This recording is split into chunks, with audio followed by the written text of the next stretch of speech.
Hello friends, అందరికీ నమస్కారం. అందరూ మంచుకున్నారు కదా. ఈరోజు ఒక కొత్త రెసిపీతో నేనైతే మీ ముందుకు వచ్చేసానండి. ఆ రెసిపీ ఏదో కాదు, మినప వడియాల కర్రీ అనమాట.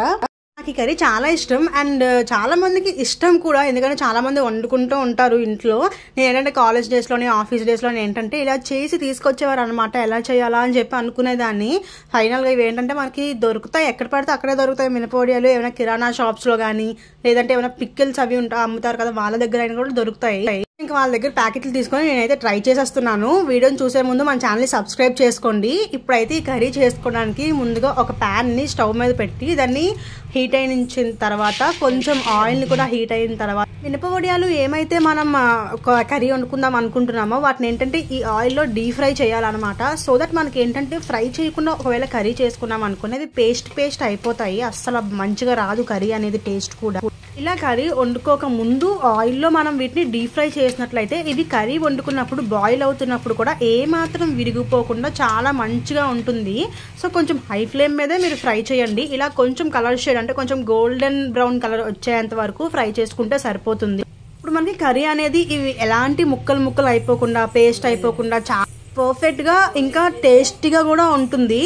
సో దట్ మీరు ఇలా చెయ్యండి కర్రీ చేసుకునే ముందు. అలా డీప్ ఫ్రై అయిపోయిన తర్వాత అదే ప్యాన్ లో కొంచెం ఆయిల్ మళ్ళీ యాడ్ చేసుకొని అందులోనే ఒక స్పూన్ జీలకర్ర, ఇంకా ఏంటంటే ఒక ½ టేబుల్ స్పూన్ వరకు పోపులు కూడా వేసుకొని ఫ్రై అవనివ్వాలి. పోపులు అవి మీకు ఇష్టం లేదు అనుకుంటే స్కిప్ చేసేయచ్చు, ప్రాబ్లం ఏం లేదు. ఇందులోనే ఏంటంటే కొంచెం కరివేపాకును కూడా వేసుకొని అండ్ తర్వాత పచ్చిమిర్చిని కూడా యాడ్ చేసుకోవాలి. అండ్ కార్తీక మాసం కదా, సో ఏంటంటే మా మమ్మీ ఆనియన్ తినరు అనమాట. సో అందుకని చెప్పి ఆనియన్ స్కిప్ చేశాను. ఒకవేళ మీరు ఆనియన్ తింటారు అని అనుకుంటే మీరు ఆనియన్ వేసుకొని కర్రీ ప్రిపేర్ చేసుకోండి, ఇంకా చాలా బాగా వస్తుంది.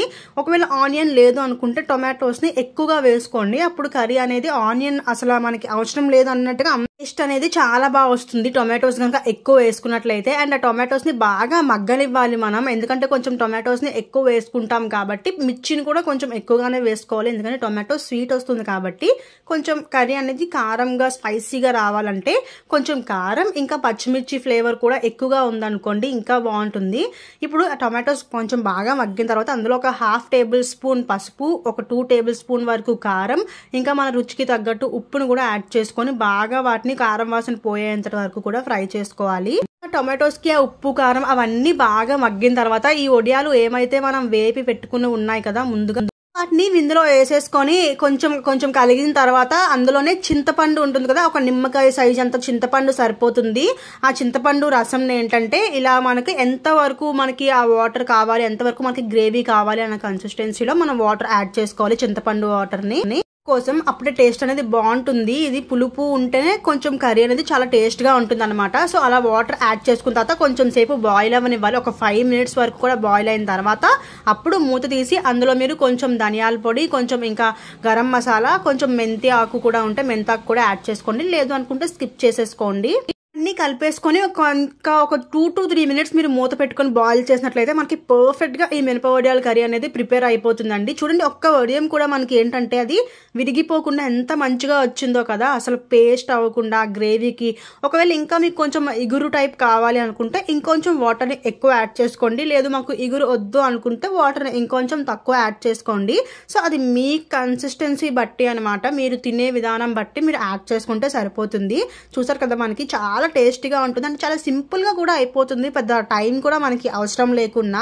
మీకు ఈ కర్రీ తెలుసా? ఒకవేళ తెలిస్తే మీరు ఎలా చేసుకుంటారో నాకు కమెంట్ చేయండి. నేను చేసుకునే విధం కన్నా ఇంకా మీరు వేరేగా చేసుకుంటే ఇంకా టేస్ట్ బాగుంటుంది అనుకుంటే అలా కూడా నాకు చెప్పండి, అలా కూడా ట్రై చేస్తాను. సో ఈ వీడియో చూసిన వాళ్ళు మీకు ఈ వీడియో నచ్చినట్లయితే లైక్ చేయండి, షేర్ చేయండి, సబ్స్క్రైబ్ చేసి పక్కనే ఉన్న బెల్ ఐకాన్ కూడా క్లిక్ చేసుకున్నట్లయితే ఇలాంటి వీడియోస్ అనేవి మీకు డైరెక్ట్గా నోటిఫికేషన్స్ వచ్చేస్తాయి అనమాట. ఇంకా నేనైతే ఉంటాను మరి, బాయ్ బాయ్.